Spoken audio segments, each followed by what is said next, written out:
Mon fils m'a regardé droit dans les yeux, par-dessus le plat de blanquette encore fumant. Et il a lâché ça comme on annonce la météo. On va vendre la maison, maman.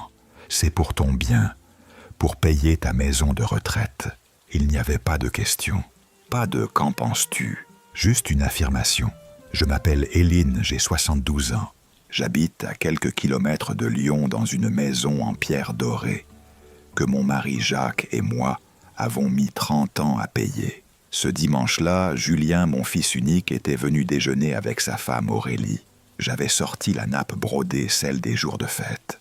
J'avais cuisiné sa blanquette de veau préférée, celle avec les petits oignons glacés qu'il adorait quand il était gamin. Nous étions au milieu du repas quand Julien s'est raclé la gorge. Ce petit tic nerveux qu'il a toujours eu quand il s'apprête à mentir ou à négocier. Aurélie a posé sa fourchette. Elle a croisé les mains sur la table, avec cet air de fausse compassion que je lui connais trop bien. Maman a commencé Julien Aurélie. Et moi, on a beaucoup discuté. Je n'ai rien dit. J'ai bu une gorgée d'eau. Tu vieillis, a continué Aurélie. Cette maison, c'est trop d'entretien pour toi. Le jardin, le ménage, c'est déraisonnable. Elle a marqué une pause attendant que j'acquiesce. Je n'ai pas bougé. On a visité un établissement formidable, a repris Julien. Les jardins de l'Orangerie. C'est à 20 minutes de chez nous. Tu y serais en sécurité.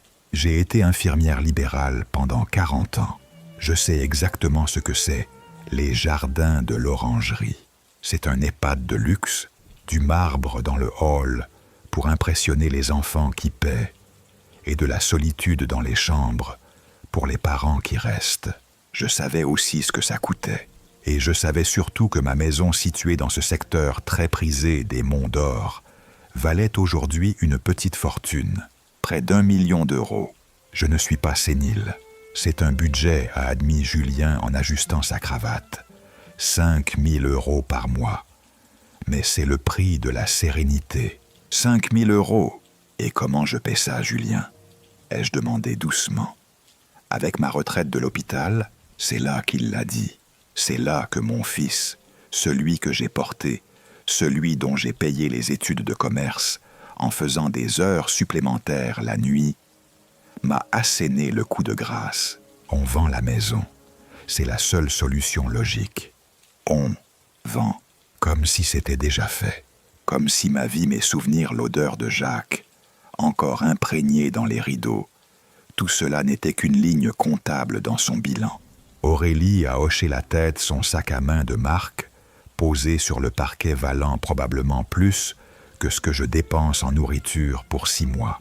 On peut la mettre en vente dès la semaine prochaine, a insisté Julien. Le marché est tendu, ça partira vite. On pourrait installer là-bas avant la fin du mois. Il parlait vite, trop vite, comme s'il avait peur que je l'interrompe.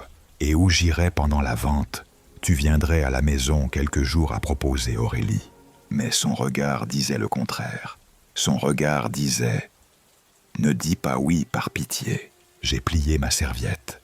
Soigneusement, j'ai lissé le tissu sur mes genoux. Je vois, ai-je dit, laissez-moi réfléchir. Julien a souri soulagé. Il pensait avoir gagné. Il pensait que le silence était une acceptation. Super. On fera venir l'agent immobilier mercredi matin, à 10 heures. Ils sont partis 20 minutes plus tard. Je les ai regardés monter dans leur SUV noir depuis la fenêtre du salon. Quand le portail s'est refermé, je me suis assise dans le fauteuil de Jacques. Je n'ai pas pleuré.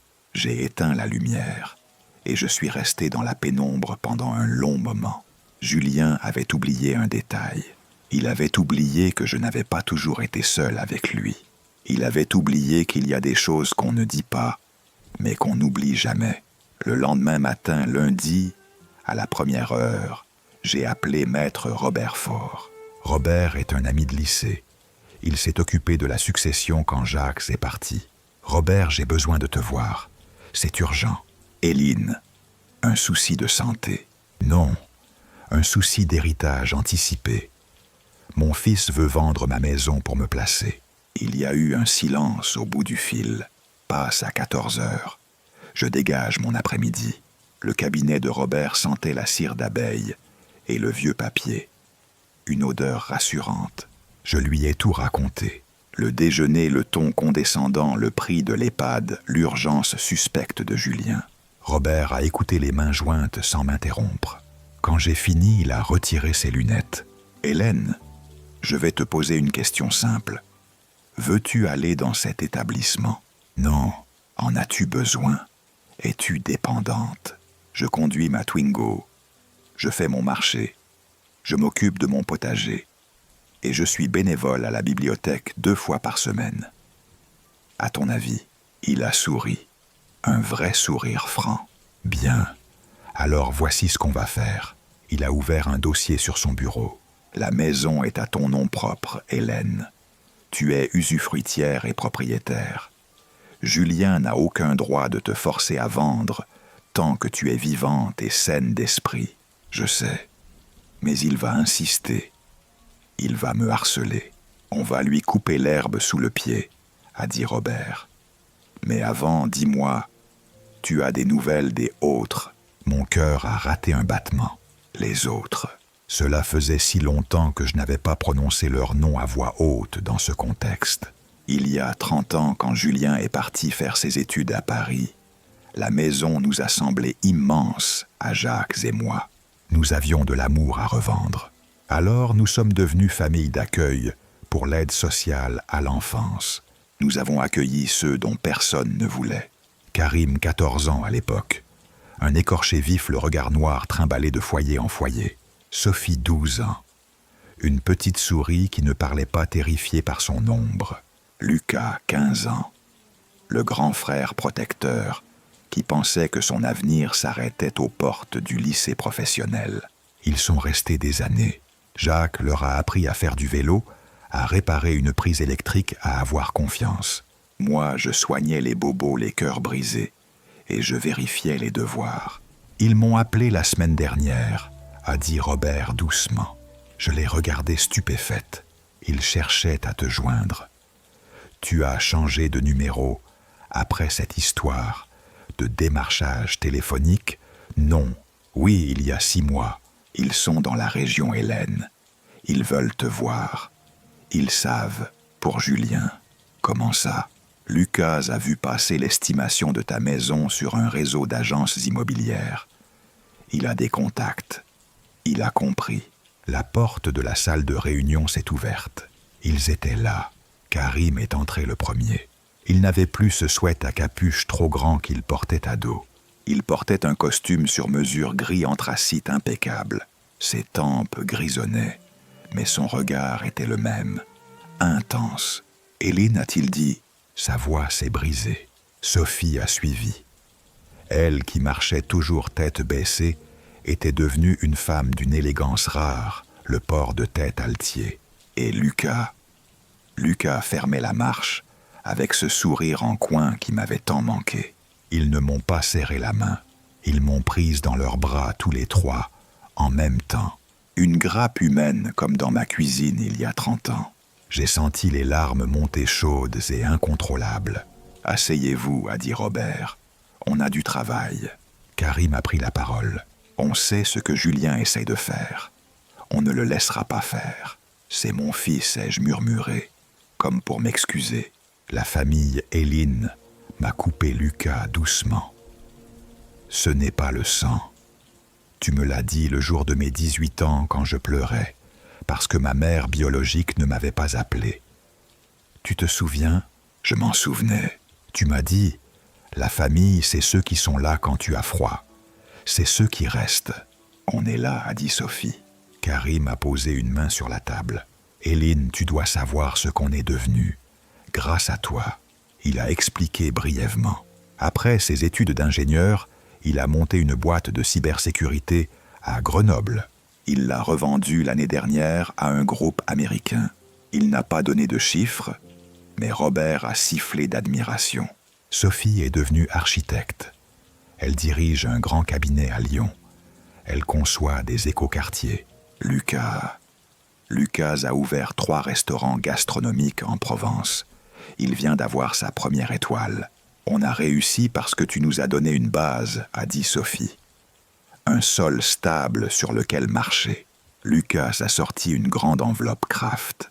On voulait te garder la surprise pour ton anniversaire le mois prochain, mais les événements nous obligent à accélérer. Il a glissé des photos sur la table. C'était une ancienne magnanerie, une ferme en pierre rénovée, avec des volets bleu lavande et un immense jardin. C'est à Saint-Cyr, a dit Lucas, à 20 minutes d'ici. C'est magnifique, ai-je soufflé. C'est à toi, a dit Karim. J'ai levé les yeux vers lui. Pardon, on l'a acheté ensemble, tous les trois. Il y a un appartement indépendant au rez-de-chaussée, entièrement adapté rien que pour toi. Le reste de la maison, c'est pour nous quand on vient te voir pour les petits-enfants. Je ne peux pas accepter ça.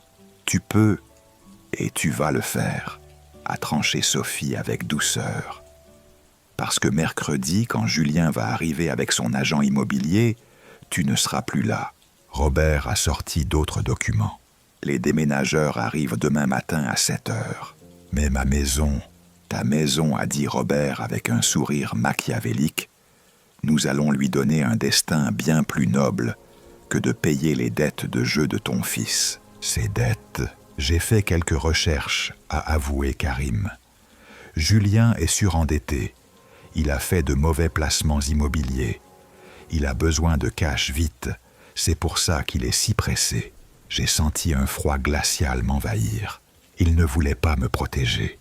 Il voulait se sauver. Sophie a posé sa main sur la mienne.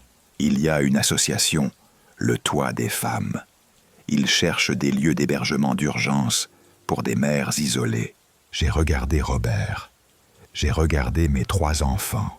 J'ai pensé à Jacques. Il aurait adoré l'idée. Où est-ce que je signe, ai-je demandé. Le mardi a été une journée étrange et lumineuse. Le camion de déménagement a envahi l'allée. Je n'ai pris que l'essentiel. Les albums photos, la collection de montres de Jacques, mon service à thé et ce vieux fauteuil en velours vert dans lequel je lis le soir. Karim, Sophie et Lucas étaient là.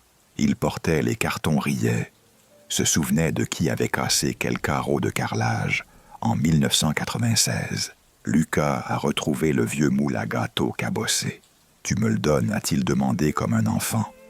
C'est là-dedans que j'ai fait mon premier 4/4. Prends-le. À 17 heures, la maison était vide. Ça résonnait. C'était triste et beau à la fois. J'ai laissé la clé sous le paillasson comme je l'avais dit à Julien des années plus tôt. En cas d'urgence. L'urgence était là, mais pas celle qu'il croyait. Nous sommes partis en convoi. La nouvelle maison était un rêve. Ma partie était prête.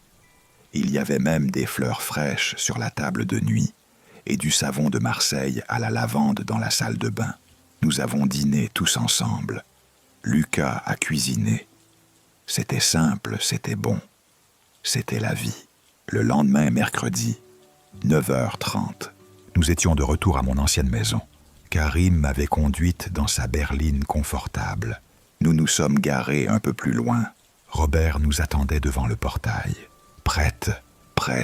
À 9h55, le SUV de Julien est arrivé, suivi de la petite voiture d'une agence immobilière locale. Nous sommes entrés par la porte de derrière. Nous nous sommes installés dans le salon vide, debout, en ligne, comme un mur. Moi au centre, Karim à ma droite, Sophie à ma gauche, Lucas juste derrière. Robert sur le côté.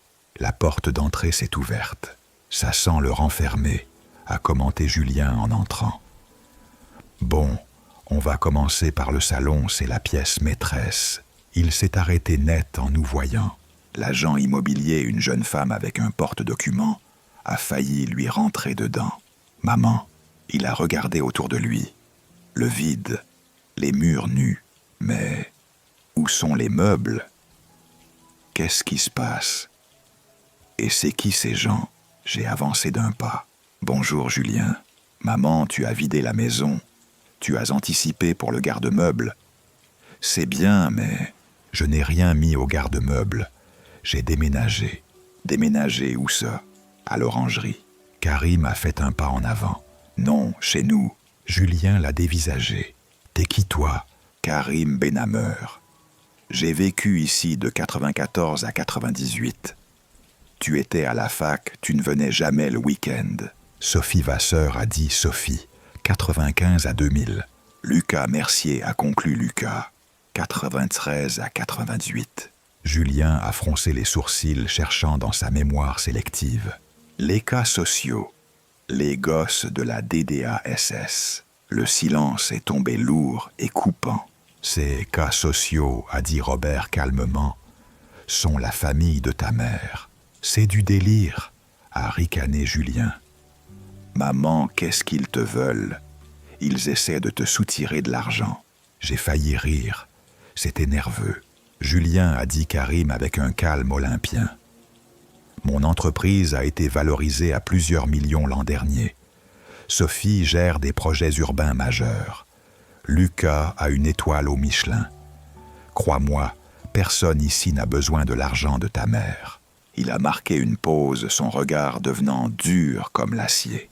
Contrairement à toi, Julien a blêmi. De quoi tu parles? On sait pour tes dettes, Julien a dit « Lucas ». Les crédits revolving l'investissement raté dans ce complexe hôtelier en Espagne. L'agent immobilier a reculé vers la porte. « Monsieur, je crois que je vais attendre dehors. » Restez à aboyer Julien. Il s'est tourné vers moi paniqué. « Maman, écoute pas ces conneries. Cette maison vaut une fortune. Il faut la vendre pour assurer tes vieux jours. » « Mes vieux jours sont assurés, ai-je répondu. Robert a tendu un dossier à Julien. Ta mère a fait une donation ce matin. Une donation à qui? À eux? Non, a dit Sophie. À une association pour femmes battues. Cette maison a été un refuge pour nous. Elle continuera à l'être pour d'autres. Quoi? Hurla Julien. Tu as donné la maison. Mais tu es folle. C'est mon héritage. C'est mon bien, ai-je rectifié sèchement. Et c'est mon choix. Mais tu ne peux pas faire ça. J'ai des engagements, Il s'est coupé, réalisant qu'il venait d'avouer. Tu avais déjà dépensé l'argent de la vente, n'est-ce pas? A demandé Lucas. Julien tremblait. De rage, de peur, je ne sais pas. Je suis ton fils, ton seul fils. Le sang ne suffit pas, Julien, ai-je dit. J'ai tout fait pour toi. Je t'ai payé tes études, ta première voiture, la caution de ton appartement. Je n'ai jamais rien demandé en retour, sauf du respect. J'ai pris une grande inspiration, mais tu me regardes comme un meuble dont on veut se débarrasser, comme un compte en banque. Eux, j'ai désigné Karim, Sophie et Lucas. Eux, ils me regardent comme une mère. Ils te manipulent. Non, a coupé Karim. On la protège. Et maintenant, tu vas partir. C'est chez ma mère ici. Plus maintenant, a dit Robert. L'acte de donation est signé. L'association prend les clés lundi. Techniquement, tu es en train de violer une propriété privée.